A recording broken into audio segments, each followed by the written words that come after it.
No mother wants to go to the cemetery to visit their child. She was just a good kid.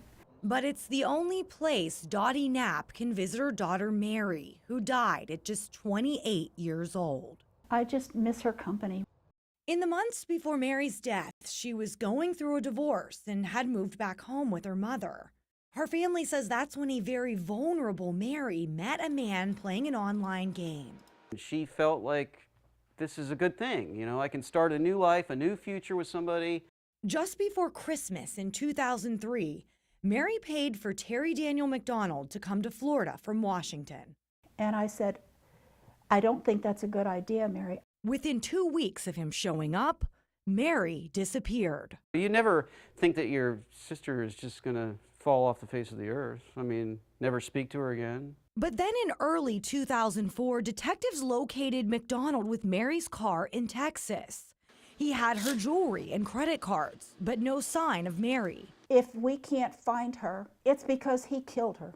When McDonald was brought back to Lee County, he was only charged with burglary, nothing in connection to Mary's disappearance. I'm sure the thought back then was there's probable cause for burglary.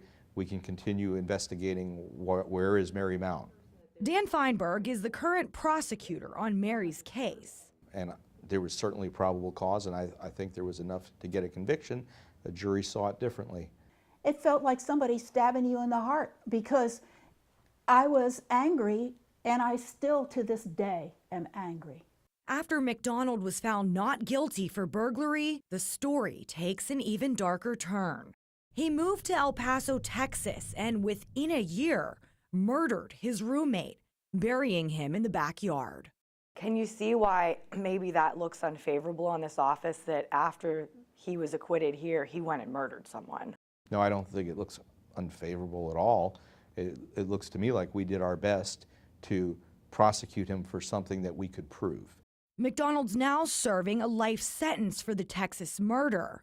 While awaiting trial in that case, he finally started talking about what happened to Mary, saying he'd only moved to El Paso to be close to where he buried her body, and then led detectives to her remains near the Mexico border.